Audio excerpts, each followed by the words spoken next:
જો પેટ્રોલ પૂરું. આમાં એક તો પેટ્રોલ ખાલી થઈ ગયું. ઓલા નથુન ફોન કરવા દે. આ નથુ હું માંગરો જતો હતો ને હનુમાન મંદિર પર આવી ગયા પેટ્રોલ ખાલી થઈ ગયું. 8 લીટર દઈ જાય ને જુનાગઢ ગયો હાલ વાંધો નહીં. હા જાનુ તું અટાણ બાજવાનું રહેવા દે. મારે એક તો પેટ્રોલ ખાલી થઈ ગયું ને તું હે ને અટાણ તાર બાજુ હોય ને તો અટાણ ફોન કાપ ને. એક તો કોઈ જવાબ નથી દેતું ને. હાલો હું જગો બોલું. શું કે મારો ભાઈ સારું ને? હું તો ન કહેતો આપણે ઓલો માંગરો જવાનો રસ્તો નથી. ઓલું હનુમાન મંદિર ક્યાં આવે? ત્યાં પેટ્રોલ ખાલી થઈ ગયું. 8 લીટર દઈ જા ની. એવું હે તારી ગાડી બીજા લઈ ગયા તું ઘેર નહીં બેઠો હાલ વાંધો નહીં. તો હાલો આ તું મારી ગાડી લઈ ગયો તો આ પેટ્રોલ લખવાની ખબર નથી પડતી તને?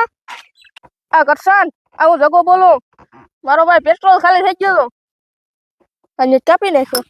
હવે કોઈ આવી છે નહીં. મારે દોરીને જ જાવી જો. હવે ઘેર તો પુગાડો આને. હાથથી કોઈ ગાડી દેવાનું બંધ જ કરી દેવું હવે.